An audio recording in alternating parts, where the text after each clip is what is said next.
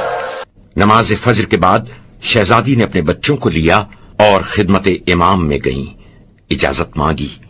مولا نے سنا تو ایک مرتبہ حسرت سے بہن کو دیکھا۔ زینب، یہ یاد رکھنا، اون محمد کے بعد کوئی ماں کہنے والا نہ ہوگا۔ زینب، تیری کوکھ اجڑ جائے گی۔ بالآخر اذن جہاد عطا ہوا۔ اون محمد میدان میں آئے، بڑی بہادری سے جنگ کی، لیکن ننھے ننھے بچوں پر پیاس کا غلبہ ہوا۔ 3 دن کی بھوک پیاس، آخر کب تک لڑتے؟ کہیں سے تیر، کہیں سے نیزے آئے، اور بالآخر زینب کے شہزادوں نے ماموں پر جان کو قربان کیا۔ اور جب بچوں کی شہادت کی خبر کربلا کی فضا میں گونجتی ہوئی خیمہ زینب میں پہنچی تو زینب سجدہ خالق میں گر گئیں۔ پالنے والے، میری قربانی قبول کر لے۔ صبح عاشور سے عصر عاشور تک جناب زینب کی آنکھوں نے وہ خوفناک مناظر دیکھے جن کا تصور بھی جسم و جان پر لرزہ طاری کر دیتا ہے۔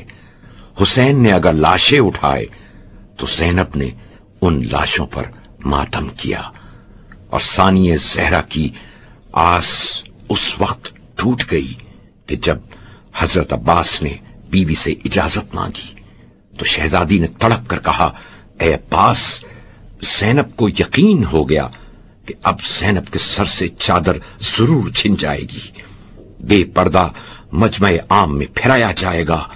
عباس، تم زینب کے پردے کا یقین ہو، لیکن اب زینب کا یقین ٹوٹ گیا۔ الغرض، مولا عباس کی شہادت، شہزادہ علی اکبر کہ جسے شہزادی زینب نے اپنا بیٹا بنایا اور اون محمد سے زیادہ ناز سے پالا تھا، ان کا بھی ماتم کر لیا۔ تو ایسے میں مولا حسین رخصت آخر کے لیے خیمے میں تشریف لائے اور بوقت رخصت ایک ایک بی بی کا نام لے کر سلام کیا۔ امام مظلوم جب شہزادی زینب سے رخصت ہونے لگے تو شہزادی نے بھائی کو اپنی مادر گرامی کے پاکیزہ ہاتھوں سے تیار کردہ پیرہن پیش کیا۔ امام نے زیب تن کیا۔ اس وقت شہزادی نے تڑپ کر کہا کہ آہ، یہ میرے بھائی کا پیرہن ہے یا کفن۔ مولا باہر آئے، بھائی کو بہن نے سوار کیا۔ مولا میدان کربلا میں آئے، جنگ کی۔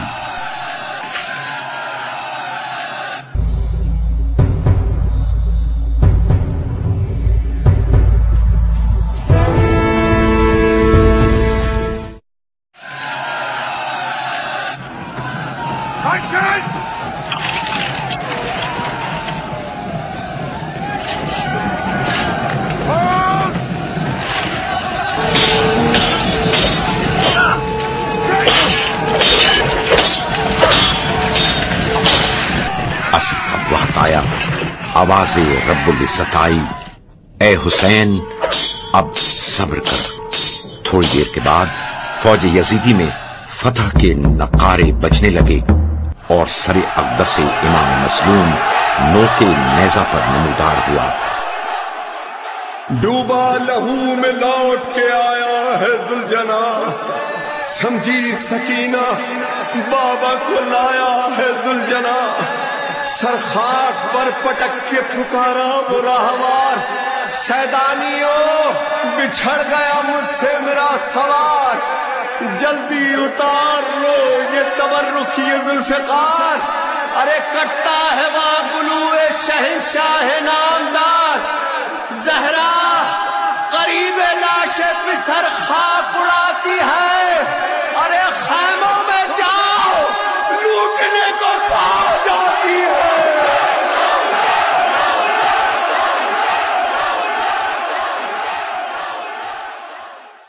چاہنے والی بہن نے جو یہ منظر دیکھا پائے ضبط نہ رکھ سکی، نالہ و فریاد کرنی شروع کی۔ بھائی کی شہادت کے بعد شہزادی پر قیامت شروع ہوئی۔ ظالموں نے اہل حرم کے سروں سے چادریں چھین کر اہل بیت اطہار کے خیموں میں آگ لگا دی۔ بیویاں ایک خیمے سے ہوتی ہوئی دوسرے خیمے پہنچی۔ آگ وہاں بھی پہنچ گئی۔ الغرض بیبیاں اس خیمے پہنچی جہاں سید سجاد غشی کے عالم میں پڑے تھے۔ شہزادی زینب نے انہیں اٹھا کر کہا، بیٹا تم امام زمانہ ہو، بتاؤ کہ ہم کیا کریں۔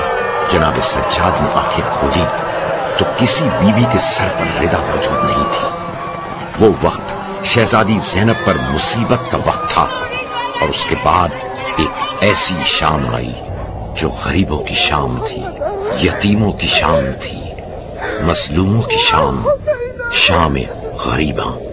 اس شام میں زینب کبھی علی اکبر بنی تو کبھی عباس، یتیموں اور بیواؤں کو جمع کر کے خیمے کے چاروں طرف اس طرح سے پہرا دے رہی ہیں جیسے کبھی عباس دیا کرتے تھے۔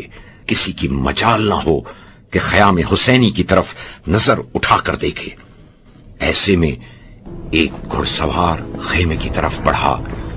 جناب زینب نے کہا، اے شخص، میرے بچے ابھی سوئے ہیں، اگر ہمیں لوٹنا ہے تو صبح آ کر لوٹ لینا۔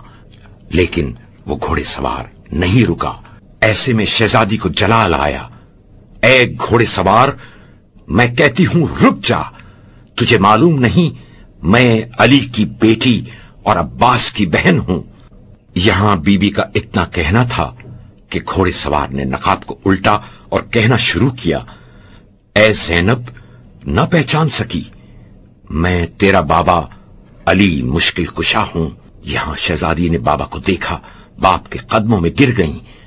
بابا اب آئے ہو، اس وقت کہاں تھے جب میرا عباس بازو کٹوائے نہر فرات پر سو گیا، میرا علی اکبر سینے پر برچھی کھا کر اس دنیا سے چل بسا۔ بابا میرا ماجایا حسین، ظالموں نے کند خنجر سے میرے بھائی کو ذبح کر دیا۔ شہزادی سے پائے ضبط نہ رہا اور بابا کے پاس پھوٹ پھوٹ کر روئی اور حال دل سنایا۔ میرے مولا نے بیٹی کو دلاسا دیا، اے زینب، صابرہ کی بیٹی ہو، صبر کرو۔ اور 11 محرم آئی، اہل حرم کو بے پردہ کر کے قیدی بنایا گیا۔ جناب سید سجاد کو زنجیروں اور ہتھکڑیوں میں جکڑ لیا گیا اور پھر اس لٹے ہوئے قافلے کو کوفے کی طرف لے جایا گیا۔ وہ شہزادیاں تھیں کسی زمانے میں کوفے کی، اور آج قیدی بنا کر لے جائی جا رہی ہیں۔ لٹے ہوئے قافلے حسینی کا کوفے میں داخلہ اور شہزادی کا خطبہ۔ جب اس لٹے ہوئے قافلے کو کوفے کی طرف لے جایا گیا تو در کوفہ سے ایک آواز بلند ہوئی، السلام علیکہ یا بنت امیر المومنین۔ بس یہ سننا تھا کہ شہزادی سے صبر نہ ہو سکا۔ کون ہے جو اس عالم غربت میں زینب پر سلام بھیج رہا ہے؟ یہاں شہزادی نے اپنے سر کو بلند کیا اور درے کوفہ پر مسلم غریب کا سر نظر آیا۔ بہن بھائی کا سر دیکھ کر تڑپ گئی۔ الغرض ان کی آمد پر ان کی دل آزاری کے لیے کوفے کے بازاروں کو، درباروں کو سجایا گیا۔ ایسے محسوس ہو رہا تھا کہ جیسے کوئی عید کا دن ہو۔ اور جب اسیروں کا قافلہ بازار کوفہ میں داخل ہوا، عورتیں اپنے گھروں کی چھتوں پر اور مرد سڑکوں کے اطراف قیدیوں کا تماشا دیکھنے کے لیے جمع تھے۔ لوگ پیسے پھینک رہے تھے اپنے بچوں کا صدقہ اتار کر، اور یہاں اہل اطہار کی نظریں شرم کے مارے اٹھ نہیں رہی تھیں۔ جب یہ قافلہ ایک مقام پر ٹھہرا تو شہزادی زینب کے ناقے کے قریب ہی ایک عورت اپنے مکان کی چھت پر بیٹھی ہوئی یہ سب کچھ دیکھ رہی تھی۔ اس نے پوچھا، تم کون لوگ ہو؟ کس قبیلے و قوم سے تعلق رکھتے ہو؟ تو اس وقت شہزادی نے تڑپ کر کہا، اے ام حبیبہ، تو بھی نہ پہچان سکی؟ میں تیری شہزادی زینب ہوں، اور یہ جو نو کے نیزہ پر سر بلند ہے وہ میرے ماں جائے کا سر ہے۔ یہ سن کر ام حبیبہ تڑپ گئیں، نالا و فریاد کرنے لگیں۔ اس موقع پر بیمار کربلا نے ضعف اور ناتوانی کے باعث اپنی نحیف و بھرائی ہوئی آواز میں فرمایا، تم ہی نے تو ہمارا خون بہایا ہے، قیدی بنایا، اور اب تمہاری عورتیں ہمارے حال پر گریہ کر رہی ہیں۔ ہمارا اور تمہارا فیصلہ خدا کے سپرد ہے۔ روایت ہے کہ جب جناب زینب کبریٰ کوفے میں داخل ہوئیں تو ثانیہ زہرا نے یہ خطبہ پڑھا۔ ثانیہ زہرا کی کوفے کے بازار میں تقریر۔ ثانیہ زہرا کی کوفے کے بازار میں تقریر۔ حمد و سپاس اللہ کے لیے اور درود و سلام میرے پدر بزرگوار محمد مصطفیٰ اور ان کے پاک اور نیک اہل بیت پر۔ کوفے والو، مکر و فریب کے پجاریوں، رو رہے ہو؟ تمہارے یہ آنسو کبھی نہ رکیں، ہمیشہ فریاد کرتے رہو۔ مکاری کے پتلوں، تم تو اس عورت کی طرح ہو جو محنت سے اون کاٹتی تھی اور پھر خود ہی اسے ٹکڑے ٹکڑے کر ڈالتی تھی۔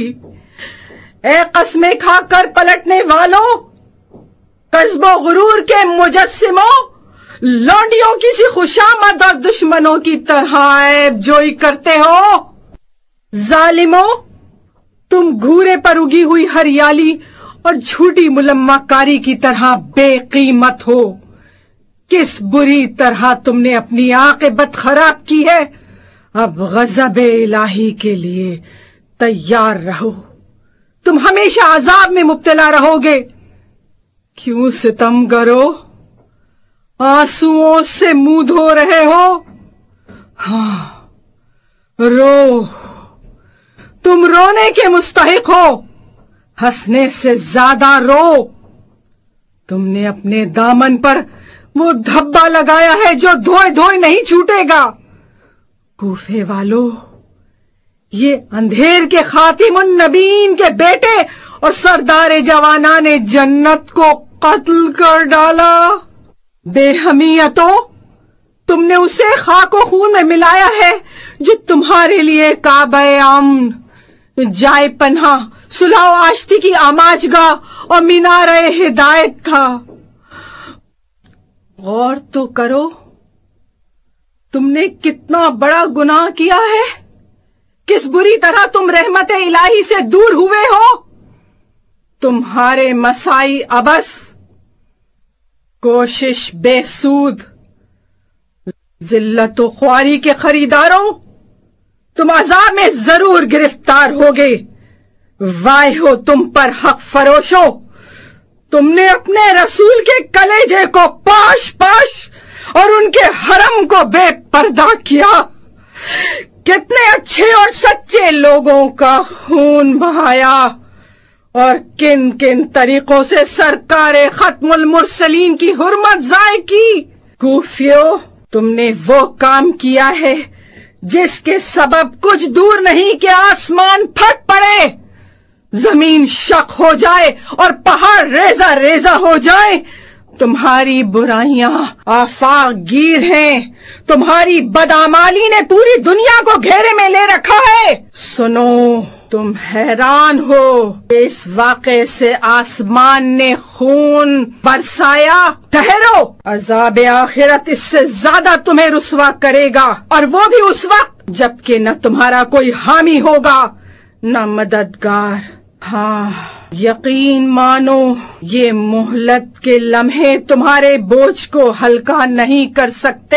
وقت قبضۂ قدرت سے باہر نہیں ہے، انتقام کی گھڑیوں کو قریب سمجھو، اور داور محشر گناہ گاروں کی گھات میں ہے۔ کوفیو، تم اس وقت کیا جواب دو گے جب پیغمبر خدا تم سے کہیں گے کہ تم آخری امت ہو؟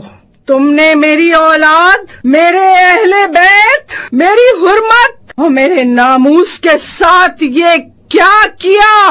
میرے گھرانے کی کچھ ہستیوں کو اسیر بنایا اور بعض کو قتل کر ڈالا۔ کیوں؟ میرے احسانات، رشد و ہدایت کی یہی جزا تھی، یہی صلہ تھا کہ میرے بعد میرے عزیزوں اور میری آل اولاد کے ساتھ یہ سلوک کیا جاتا؟ اہل کوفہ، اندیشہ ہے کہ کہیں تمہارا بھی وہی حشر نہ ہو جو شداد اور اس کی امت کا ہوا۔ بازار کوفہ میں شہزادی زینب کے خطبے نے ایک ہلچل سی مچا دی۔ ہر طرف آدمی ہی آدمی، تمام شاہراہیں لوگوں کی کثرت سے چھلک رہی تھیں، مگر جسے دیکھو رنگ اڑا ہوا، منہ کھلا ہوا، آنکھیں ڈبڈبائی ہوئی۔ ابن زیاد نے حکم دیا کہ اسیروں کے قافلے کو دربار میں لایا جائے۔ ادھر فرمان نکلا، ادھر سرکاری کارندوں نے رسن بستہ اسیروں کو راج محل کے دروازے تک پہنچا دیا اور یہ قافلہ دربار میں داخل ہوا۔ یہاں اہل بیت اطہار بے پردہ زنجیروں میں جکڑے ہوئے کھڑے تھے اور دوسری طرف سلطنت کے نشے میں ڈوبے ہوئے یزید کے پیروکار بیٹھے ہوئے تھے۔ ابن زیاد جو بغور جائزہ لے رہا تھا قیدیوں کا، اتنے میں اس کی نظر ایک ایسی عورت پر پڑی کہ جس کو تمام عورتیں گھیرے میں لیے ہوئے کھڑی تھیں۔ اس کے بعد تمام عورتوں کو ہٹایا گیا تاکہ اس عورت کو دیکھا جا سکے۔ پوچھا گیا یہ کون ہے؟ کسی نے کوئی جواب نہ دیا۔ ابن زیاد کو غصہ آیا، تمام عورتوں کو ہٹایا، لیکن جناب فضہ کنیز فاطمۃ الزہرا ڈھال بن کر شہزادی کے آگے کھڑی ہو گئیں۔ اے ظالم، نہ ہٹوں گی۔ ایسے میں ابن زیاد نے ایک کوڑا جناب فضہ کو مارا۔ جناب فضہ نے تڑپ کر کہا، اے دربار والو، تم میں سے کوئی حبش کا رہنے والا نہیں ہے؟ میں حبش کی شہزادی فضہ ہوں۔ یہ سننا تھا کہ تمام حبشیوں نے اپنی تلواروں کو نیام سے نکالا اور کہا، اے ابن زیاد، تیری یہ مجال، تیری یہ ہمت کہ تو نے ہماری شہزادی پر ہاتھ اٹھایا۔ یہ منظر دیکھ کر ثانیہ زہرا سے پائے ضبط نہ رہی۔ نجف کی طرف رخ کیا، کربلا کی طرف رخ کیا۔ اے بابا، اے ماں جائے، آج زینب اتنی غریب ہو گئی، اتنی تنہا کہ کوئی ہمارا یار و مددگار نہیں۔ ایسے میں ایک عورت نے منتہائے جرأت و طلاقت سے جواب دیا، اے پوچھنے والے، یہ علی کی بیٹی زینب ہیں۔ زینب کا نام سنتے ہی زیاد کا کلیجہ خوشی سے پھولے نہ سما رہا تھا، اور اس کے بعد اس کی زبان سے جو جملہ نکلا وہ یہ تھا، خدا کا شکر ہے کہ اس نے تمہیں رسوا کیا، موت کے گھاٹ اتارا اور تمہارے ناپسندیدہ ارادوں کو بے نقاب کر دیا۔ بس یہ سننا تھا کہ فاتح خیبر اور صاحب ذوالفقار کی بیٹی کو جلال آیا اور آپ نے اپنے اقتدار شکن اور سلطنت فشار انداز سے کیوں خطاب فرمایا؟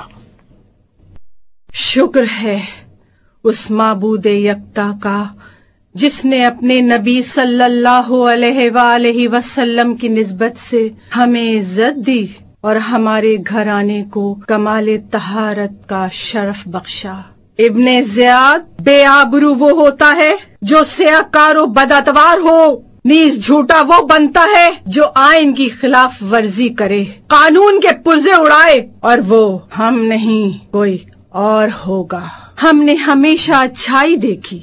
ہاں، خاندان رسالت کا رتبہ اتنا اونچا ہے کہ انہیں شہادت جیسی نعمت نصیب ہوئی۔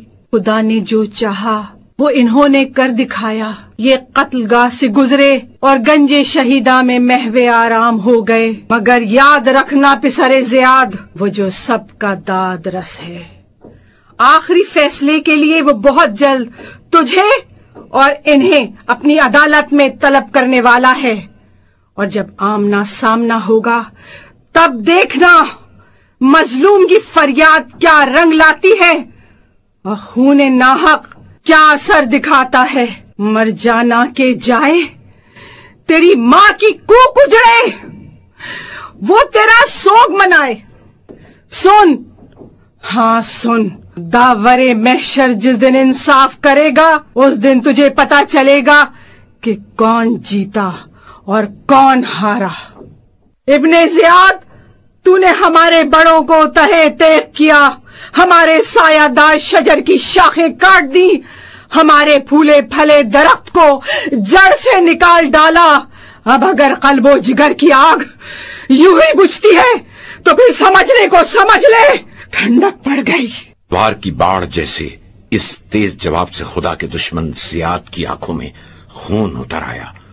چٹیلے ناک کی طرح بل کھا کر اس نے بڑی بےتابی سے کہا، دیکھا اللہ نے تمہارے کنبے کی کیا گت بنائی اور تمہارے بھائی پر کیسا حشر توڑا۔ بات اب برداشت سے باہر ہو چکی تھی، اقدار و نظریات کی کھلی توہین۔ اس کے علاوہ ابن زیاد انتہائی شقاوت کے ساتھ عقیلہ بنی ہاشم کے طہارت نسب، تقدس مآب خاندان اور زینب کے فخر کائنات عزیز اور شہید بھائی کے بارے میں ہرزہ سرائی کر رہا تھا۔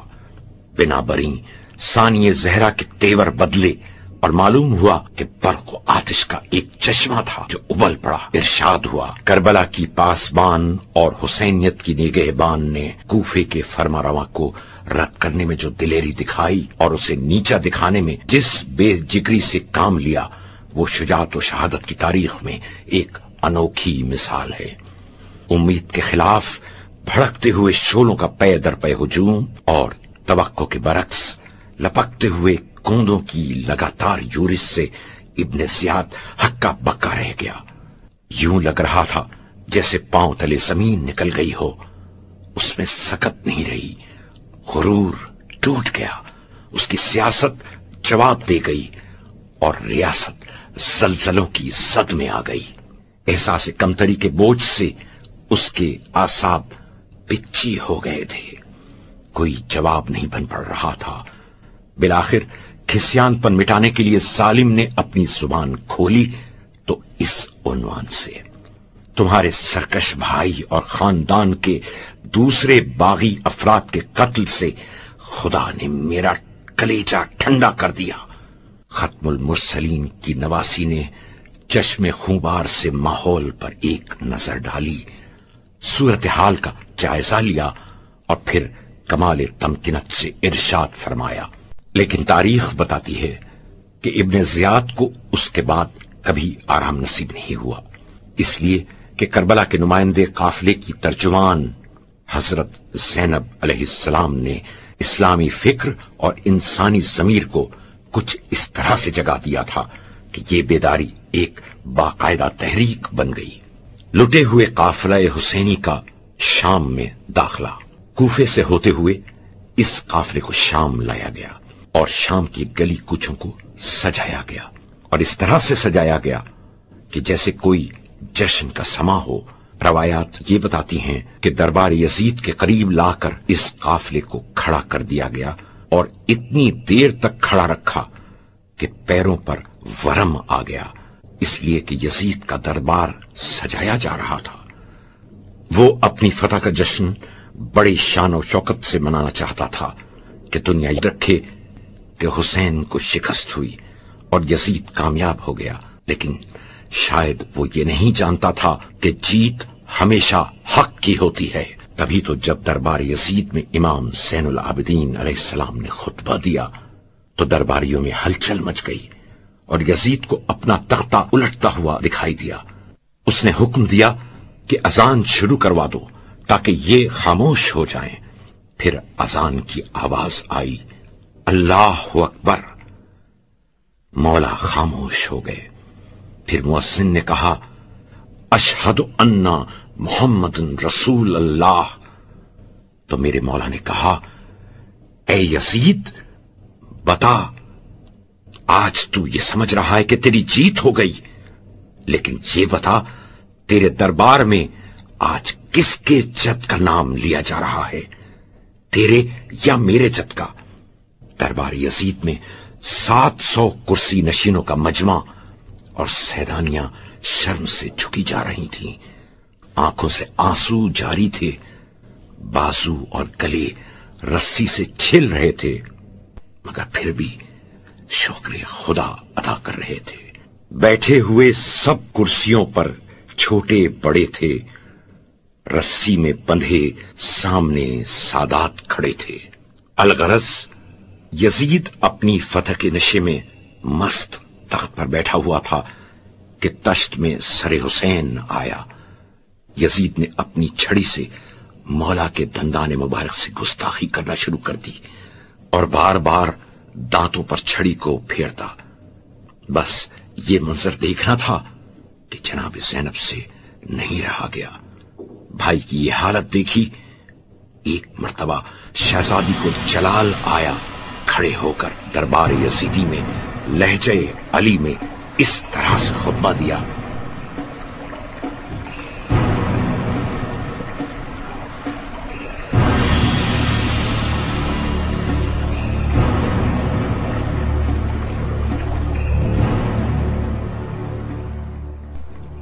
تعریف اللہ کے لیے ہے جو ساری کائنات کا پروردگار ہے، اور درود و سلام رسول و اہل بیت رسول پر۔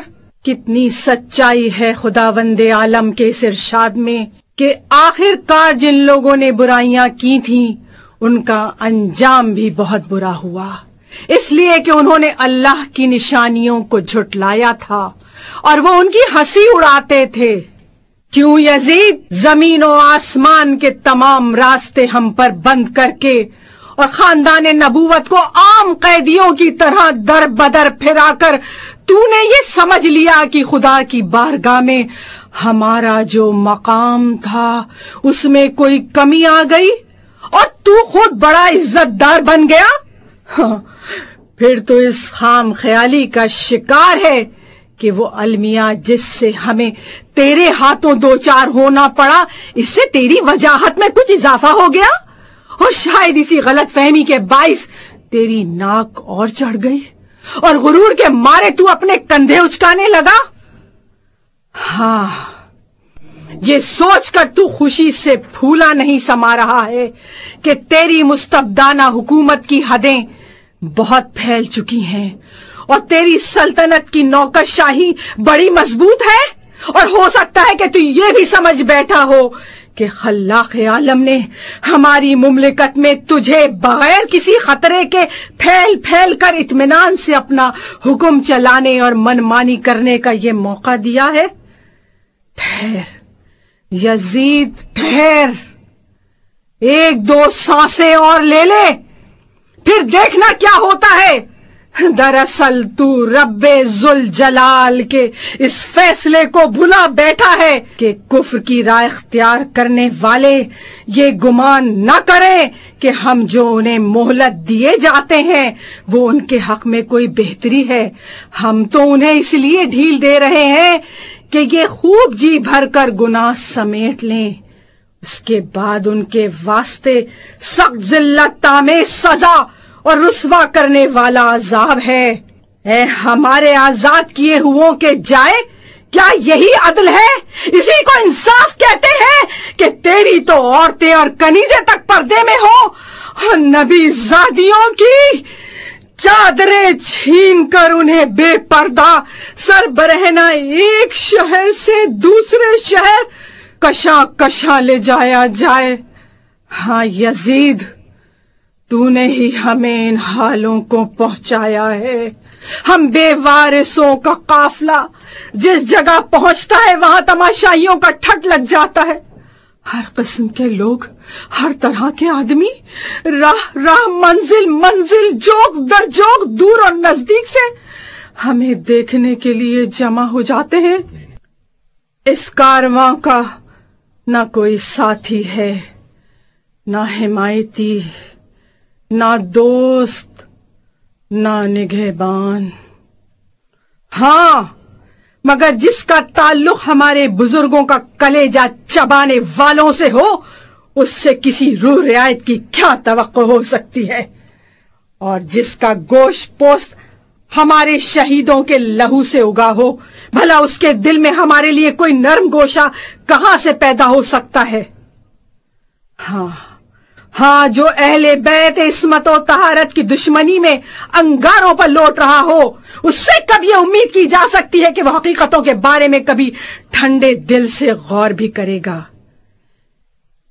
اے یزید، تو احساس جرم کے بغیر اور جس ڈھٹائی سے یہ کہتا جا رہا ہے کہ اگر اس وقت میرے اسلاف مجھے دیکھتے تو کتنے شاد ہوتے، وہ مجھے شاباشی دیتے اور کہتے یزید تیرے دست و بازو کو نظر نہ لگے، تو نے محمد کے گھرانے سے کیا خوب انتقام لیا ہے۔ یزید تو جو کچھ کر رہا ہے اور جو کچھ کہتا چلا جا رہا ہے وہ تیری اندرونی کیفیت کا اظہار ہے۔ ذرا دیکھ تو صحیح بے ادب، اپنی چھڑی سے جس ہستی کے مقدس ہونٹوں کے ساتھ تو گستاخی کر رہا ہے وہ جوانان جنت کا سردار ہے۔ تو نے محمد کے پیاروں کا خون بہا کر اور عبد المطلب کے چاند تاروں کو خاک میں ملا کر اپنے سوکھے ہوئے زخموں کو پھر سے ہرا اور بھرے ہوئے گھاؤ کو کچھ اور گہرا کر دیا ہے، اور اس پر سے تو اپنے پرکھوں کو بھی پکار رہا ہے، اپنے گڑے ہوئے مردوں کو آواز دے رہا ہے، اور اس سے بے خبر کہ ان قریب تو خود بھی اسی گھاٹ اترنے والا ہے جہاں وہ ہیں، اور جب تو اپنے سگوں کے پاس پہنچ جائے گا تو پھر رہ رہ کر تیرا دل یہ چاہے گا کہ کاش نہ زبان میں سکت ہوتی اور نہ ہاتھوں کو جنبش، تاکہ جو کہا ہے وہ نہ کہتا اور جو کیا ہے وہ نہ کرتا۔ پروردگار تو ان ظالموں سے ہمارا حق دلا دے اور ان ستمگروں سے ہمارے بدلے چکا دے۔ بار الہ جن جفا شعاروں نے ہمارا لہو بہایا ہے اور ہمارے طرفداروں کو قتل کیا ہے ان پر اپنا غضب نازل فرما۔ قسم بخدا اے یزید تو نے خود ہی اپنی کھال نوچی ہے اور اپنے ہاتھوں اپنے گوشت کی تکہ بوٹی کی ہے۔ بہت جلدی وہ وقت آنے والا ہے کہ تجھے انتہائی ذلت و خواری کے عالم میں اللہ کے رسول کا سامنا کرنا پڑے گا۔ تو نے نبی کی ذریت کو خاک و خون میں غلطاں کیا اور ان کی عطرت ان کے پیاروں کو نشانہ ستم بنا کر ان کی حرمت زائل کی ہے۔ یزید جب تو اپنے ان سنگین جرائم کا بوجھ اٹھائے قیامت کے دن خدا کی عدالت میں پیش ہوگا تو پھر دیکھنا کہ داور محشر کس عنوان سے ریاض رسالت کے بکھرے ہوئے پھولوں کو اکٹھا کر کے ہر برگ گل کو آماج گاہے صد بہار قرار دیتا ہے، اور وہ منصف حقیقی کس طرح جور و جفا کرنے والے باغیوں سے ہم کو ہمارا حق دلاتا ہے۔ اس پیدا کرنے والے کا ارشاد ہے، جو لوگ اللہ کی راہ میں قتل ہوتے ہیں انہیں مردہ نہ سمجھو، وہ تو در حقیقت زندہ ہیں، اپنے رب کے پاس سے رزق پا رہے ہیں۔ سن یزید سن، تیرے لیے بس اتنا ہی جاننا کافی ہے کہ بہت جلد خدائے ذوالجلال فیصلہ دے گا۔ محمد مصطفیٰ مدعی ہوں گے اور جبرائیل امین مدد کریں گے، ہاں، اور وہ لوگ بھی اسی ہنگام اپنا انجام دیکھ لیں گے جنہوں نے زمین ہموار کر کے تجھے اس جگہ تک پہنچایا اور پھر اللہ اور رسول کا کلمہ پڑھنے والوں کی گردنوں پر مسلط کر دیا۔ جب حساب و کتاب کا وقت آئے گا تبھی پتہ چلے گا کہ جو زیادتیاں کرتے ہیں ان کو کتنی بری سزا ملتی ہے، اور اسی لمحے یہ بھی واضح ہو جائے گا کہ کسے بدترین جگہ دی گئی اور کس کے ساتھی کس درجے بودے نکلے۔ اے یزید، یہ تو زمانے کا انقلاب ہے کہ مجھے تجھ جیسے آدمی سے بات کرنے پر مجبور ہونا پڑا۔ تجھے تو میں بہت چھوٹا اور بے وقت سمجھتی ہوں، البتہ تیری سرزنش کو بڑا کام اور تیری ملامت کو ایک اچھی بات قرار دیتی ہوں۔ ہاں، تجھ سے مخاطب ہونے کی وجہ صرف یہ ہے کہ آنکھوں میں آنسو امنڈ رہے ہیں اور کلیجے سے آنچیں نکل رہی ہیں۔ کس قدر حیرت کا مقام ہے کہ وہ خاصانہ خدا جنہیں اس نے عز و شرف دے کر فراز فرمایا وہی فتح مکہ کے دن ہمارے آزاد کی ہوئے شیطان صفت گروہ کے ہاتھوں تہے تیغ ہوں۔ دشمن کی آستین سے ابھی تک ہمارے شہیدوں کا لہو ٹپک رہا ہے، اور آج بھی ان کے لب و دنداں پر ہمارا گوشت چبانے کے نشان موجود ہیں۔ ان کشتگان رہے تسلیم کے پاک و پاکیزہ اجسام دامن صحرا میں بے گور و کفن پڑے ہیں۔ اے یزید، اگر آج ہمیں جنگی قیدی بنا کر تو سمجھ رہا ہے کہ کچھ حاصل کر لیا، تو یاد رکھ کل تجھے اس کے مقابلے میں سخت نقصان اٹھانا پڑے گا۔ اور یہ بات نہ بھولنا کہ تو نے اپنے اعمال کی صورت میں جو بھیجے گئے بس وہی پائے گا۔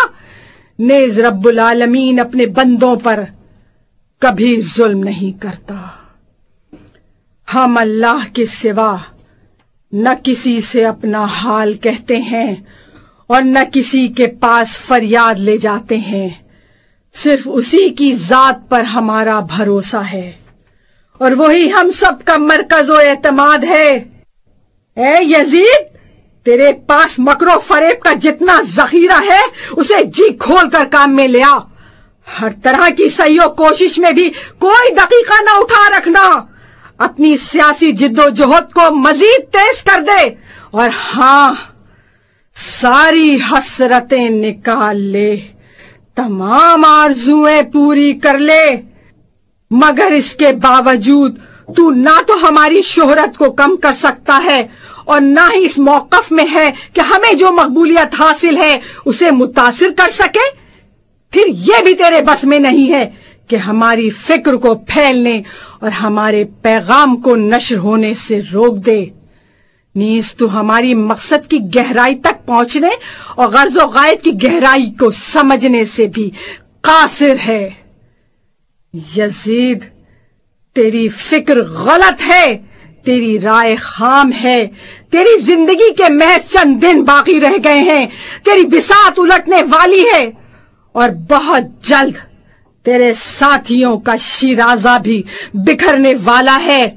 اس کے علاوہ وہ دن قریب ہے جب منادی آواز دے گا، ہاتف غیبی کہے گا کہ ظالموں پر خدا کی لعنت، اور حمد و سپاس اللہ کے لیے جو تمام جہانوں کا پروردگار ہے، وہ رب الارباب جس نے ہمارے پیشرو بزرگوں کو انجام کار، خیر و سعادت کے خزانے عامرہ سے افتخار بخشا اور ہماری آخری شخصیتوں کو شہادت و رحمت کی نعمت عظمیٰ سے سرفراز فرمایا۔ ارحم الراحمین ہمارے شہداء کے ثواب کو کمال آگی، ان کے اجر کو فراواں، اور ان کے وارثوں اور جانشینوں کو اپنے حسن کرم سے بہرہ مند فرمائے۔ یقیناً وہ بڑا مشفق اور حد درجہ مہربان ہے۔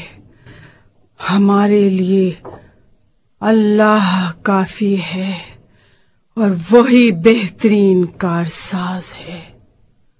اس کے بعد اہل بیت اطہار کو زندان شام میں قید کر دیا گیا۔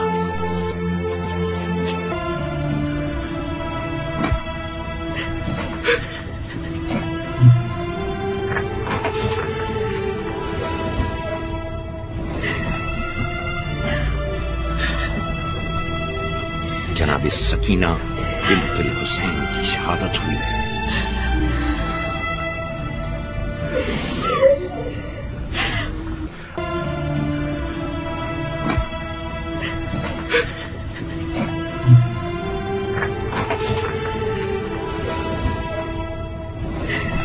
اس لٹے ہوئے قافلے کو رہائی ملی۔ اہل بیت نے کربلا میں آ کر چہلم کیا، پھر مدینے آئے۔ شہزادی نے تڑپ کر کہا، اے نانا کے مدینے، زینب کے آنے کو قبول نہ کرنا۔ گئی تھی تو پورے قافلے کو ساتھ لے کر، لیکن آئی ہوں تو لٹے ہوئے قافلے کے ساتھ۔ اور پھر مدینے کی عورتیں شہزادی کے پاس آئیں اور مولا کا پرسہ دیا۔